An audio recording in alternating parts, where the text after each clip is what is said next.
अस्सलाम वालेकुम जी। मैं इस टाइम यूके के खूबसूरत पार्क में खड़ा हूँ और आज आपको बताऊंगा कि 2024 में यूके आना वर्थ इट है या नहीं।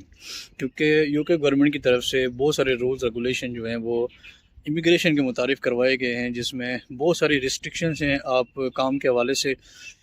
तो आज इस बारे में बात करते हैं कि भाई आपके पास तो भाई आप लोग सुबह सुबह नज़ारा करें, ये यूके की खूबसूरत लेक है। और देखिए, हम तो लोग सुबह सुबह उठ के नहाते नहीं क्योंकि ठंड बहुत होती है भाई, लेकिन बतखें जो है वो डेली पानी में ठंडे में तैर रही होती हैं। तो भाई इनसे सीखा करें ताकि आपको रोज़ सुबह नहाने की आदत हो। और ये लेक्स जो हैं ये यूके में तकरीबन हर जगह इन्होंने बिछाई होती हैं खूबसूरती के लिए। भाई इसमें हम नहा नहीं सकते, इसमें खूबसूरती होती है। ये जैसे आप देख रहे हैं, ये बतखें इंजॉय कर। कौन सा वीज़ा अगर आपके पास हो तो आप यूके में अपनी सेटलमेंट कर सकते हैं, और किस वीज़े पे आपको मुश्किलात का सामना करना पड़ता है। तो ये जनाब आप पार्क का व्यू नज़ारा करें। यह खूबसूरत सा बच्चों का थोड़ा पार्क है। ये इस साइड पे फुटबॉल के ग्राउंड है, और ये सब जितना भी बड़ा एरिया है ये आपको नज़र आ रहा है। ये मुख्तलिफ़ जो हैं वो पोल लगे हुए हैं फुटबॉल के, और यहाँ पे बच्चे आके फ़ुटबॉल खेलते हैं। जो वर्क वीज़ा है वो दो किस्म का होता है। एक वो है जो विद जॉब होता है, और एक वो है जो आपको जॉब नहीं मिलती लेकिन आपको वीज़ा मिल जाता है। तो जिन लोगों के पास वर्क वीज़ा है और विद जॉब है तो भाई उनके लिए तो बहुत आसानी है अपने सेटलमेंट के लिए, क्योंकि अगर वो 5 साल का अरसा यहाँ गुजारते हैं तो वो अपनी ILR जो है वो PR जो होती है वो अप्लाई कर सकते हैं। और जिन लोगों के पास वर्क वीज़ा है लेकिन जॉब नहीं है तो भाई उनके लिए बहुत मुश्किलात हैं।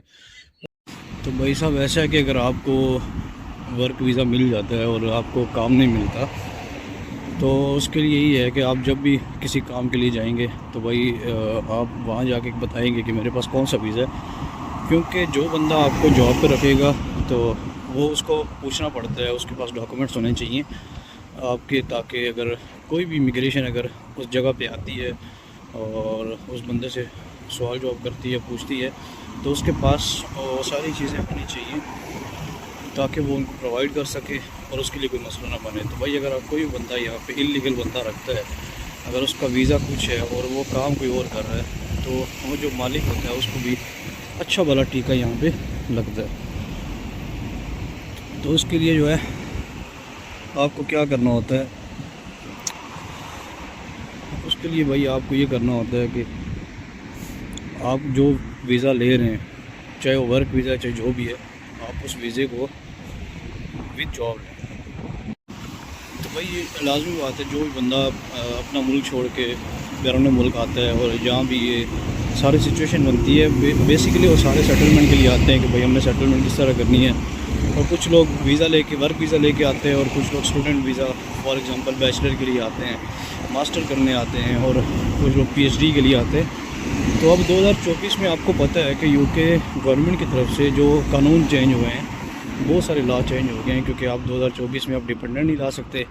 जो लोग स्टूडेंट आते थे वो अपनी फैमिली को साथ ले आते थे, इसलिए कि चलो उनकी सेटलमेंट हो जाएगी। बेसिकली अगर आपने पढ़ना है तो भाई बाकी कंट्रियों में आपकी डिग्री बहुत सस्ती है।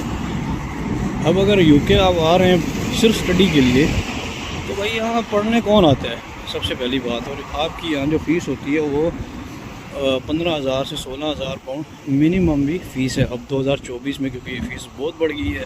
पहले 10-12 हज़ार पाउंड थी, अब ज़्यादा हो गई है।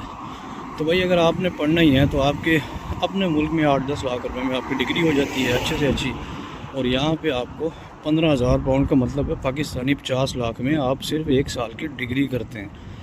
तो भाई अब सिर्फ डिपेंडेंट जो ला सकता है वो PhD वाला बंदा है, और PhD का जो कोर्स है वो तकरीबन मेरे ख्याल से 2 साल का है, और उसमें वो उसको डिपेंडेंट अलाउ हैं। मास्टर और बैचलर वाले अब अपने डिपेंडेंट साथ नहीं ला सकते। तो भाई मैंने यहाँ बहुत सारे बंदे देखे जो मेरे साथ काम करते हैं, जिनके पास वर्क वीज़ा है लेकिन उनके पास केयर की वीज़ा हैं, और वो टेक अवेज की जॉब कर रहे हैं। तो भाई वो लोग कर तो रहे हैं लेकिन वो बेचारे मजबूर हैं। अब जो रेट मैं ले सकता हूँ वो उनको नहीं मिल सकता, इसलिए कि उनके पास उनका वीज़ा लीगल नहीं है। वीज़ा लीगल है लेकिन वो काम लीगल नहीं कर रहे। तो उसके लिए क्या होता है कि आपको जो है काम भी लीगल होना चाहिए आपका। सिर्फ ये नहीं कि आप वीज़ा लीगल लेके तो आप काम जो है कोई और कर रहे हैं, तो फिर इसके लिए आपको बहुत सारी मुसीबतों का सामना करना पड़ता है। तो भाई मैं ऐसा भी किसी को नहीं कह रहा कि कोई लोग बाहर आई ना, यूके आई ना, या कोई ऐसी सिचुएशन है। तो भाई जो लोग बिल्कुल ही तंग है अपने मुल्क से या वो छोड़ना चाह रहे हैं तो वो ज़रूर आएँ, क्योंकि जब आप एक दफ़ा यहाँ पे आ जाते हैं तो आप अगर हार्ड वर्क करें, आप सर्वाइवल जानते हैं, तो भाई आप कुछ ना कुछ हासिल कर ही लेंगे। तो अब क्योंकि आपको पता है जो स्टूडेंट का रूट है वो काफ़ी लंबा है, उसमें आपको तकरीबन मिनिमम भी 8 से 10 साल का रूट है। अगर आपने ILR के लिए जाना है या PR जो जिसको बोलते हैं आपने वो लेनी है, तो उसके लिए आपको 8 से 10 साल के रूट में डाल देते हैं, क्योंकि आपने 1 साल में डिग्री हासिल की है, 2 साल आपका PSW का हो गया, 3 साल ये गुजर गए, और फिर आपने वर्क परमिट ले लिया, और वर्क परमिट पे भी 5 साल होते हैं। तो ये 8 साल का रूट बनता है तकरीबन, जिसमें आपको वो डाल देते हैं। और उसमें भी ये नहीं पता होता कि आप को 8 साल में रखेंगे या वो 10 साल में रखेंगे। तो इस दौरान आपने अगर कोई भी इल्लीगल काम कर लिया या आप किसी भी इल्लीगल काम में उनके हत्थे चढ़ गए, तो भाई आपका अगला जो वीज़ा है वो नहीं लगना उसके लिए। तो जिस तरह अभी स्टूडेंट हैं, और स्टूडेंट ये है कि अभी 1 साल के अंदर उनको अगर PSW चाहिए, तो उनके लिए सबसे बड़ी पहली शर्त यही होती है कि भाई उन्होंने डिग्री कंप्लीट करनी है। पहले ये होता था कि लोग वीज़ा जो है वो स्विच करवा लेते थे, लेकिन अब वो भी नहीं हो सकता।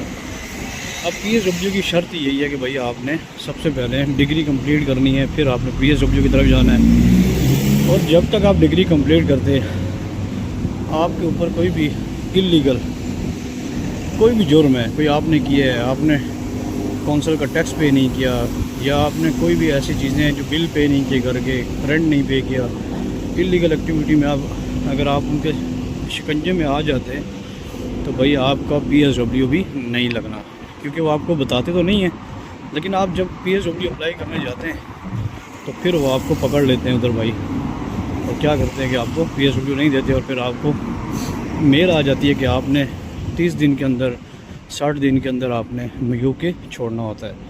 तो ये सारी इन्फॉर्मेशन थी भाई। जो बंदे केयर के वीज़े लेके आ रहे हैं, आपसे रिक्वेस्ट है आप अपना काम भी लेके आएँ। अगर आप काम लेके नहीं आ सकते तो भाई आपके लिए बहुत मुश्किल है। ओके जी, अल्लाह हाफिज़।